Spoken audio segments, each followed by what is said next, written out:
Assalamualaikum warahmatullahi wabarakatuh. Memasuki alam kubur merupakan fase pertama setelah seseorang mengalami kematian. Sebuah alam baru yang disebut alam barzah dan dianggap paling menakutkan saat pertama kali kita terbangun atau sadar bahwa kita telah mati.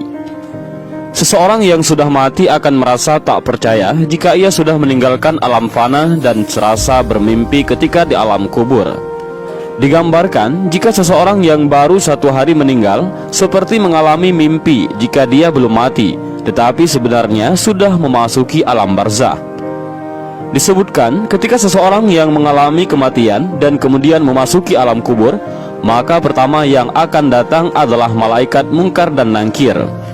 Kedatangan malaikat Munkar dan Nangkir di alam kubur ini pun digambarkan dengan cukup menyeramkan bagi mereka yang banyak melakukan maksiat semasa hidup, tetapi akan nampak menawan bagi mereka yang semasa hidupnya taat di jalan Allah. Ketika pertama kali berhadapan dengan manusia di alam kubur, maka ada 6 pertanyaan yang akan diajukan oleh malaikat Munkar dan Nangkir. Adapun 6 pertanyaan di alam kubur ini menentukan perjalanan selanjutnya. Apakah dia akan di tempat bersama para nabi, ulama, dan umara di surga, atau justru memasuki neraka dan dihisab terlebih dahulu? Pertanyaan itu adalah yang pertama, man rabbuka, siapa Tuhanmu? Ma dinuka, apa agamamu? Man nabiyuka, siapa nabimu? Ma kitabuka, apa kitabmu? Aina kiblatuka, di mana kiblatmu? Dan yang keenam adalah man ikhwanuka, siapa saudaramu? Benarlah demikian, kehidupan alam barzah atau alam kubur banyak disebutkan dalam Al-Quran dan hadis, serta siksa-siksanya yang tanpa ampun bagi mereka yang berdosa, tetapi akan mendapatkan kelapangan dan ketenangan bagi umat yang beramal saleh. Dan berikut ini adalah hadis Rasulullah SAW yang menggambarkan perjalanan manusia setelah melewati fase kematian. Maka di alam kubur sudah menanti kehidupan baru dan serba asing. Hadis panjang Al-Barra bin Azib yang diriwayatkan oleh Imam Ahmad dan disahihkan oleh Imam Al-Hakim dan Syekh Albani ini menceritakan perjalanan para manusia di alam kuburnya. Suatu hari kami mengantarkan jenazah salah seorang sahabat Nabi SAW dari golongan Ansar. Sesampainya di perkuburan, liang lahat masih digali. Maka Rasulullah SAW pun duduk ataupun menanti, dan kami juga pun duduk terdiam di sekitarnya, seakan-akan di atas kepala kami ada burung gagak yang hinggap. Rasulullah SAW memainkan sepotong dahan di tangannya ke tanah. Lalu beliau mengangkat kepalanya seraya bersabda, "Mohonlah perlindungan kepada Allah dari azab kubur." Beliau ulangi perintah ini 2 atau 3 kali.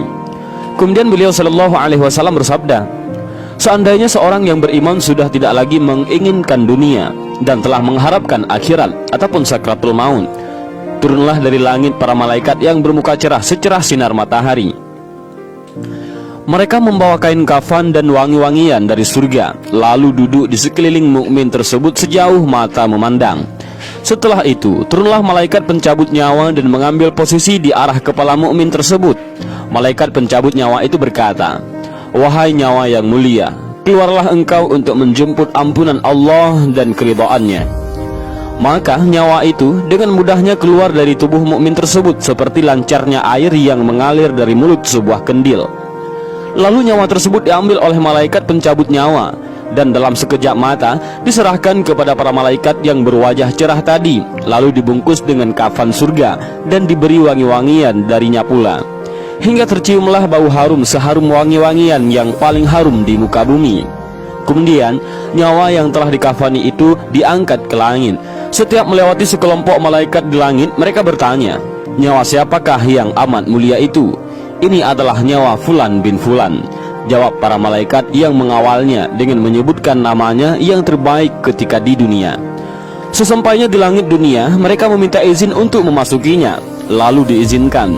Maka seluruh malaikat yang ada di langit itu ikut mengantarnya menuju langit berikutnya, hingga mereka sampai di langit ke-7. Di sanalah Allah berfirman, 'Tulislah nama hambaku ini dalam kitab Illiyin, lalu kembalikanlah ia ke jasadnya di bumi, karena dirinya lah aku ciptakan mereka para manusia, dan kepadanya lah aku akan kembali, serta darinya lah mereka akan kubangkitkan.' Lalu nyawa tersebut dikembalikan ke jasadnya di dunia. Lantas datanglah 2 orang malaikat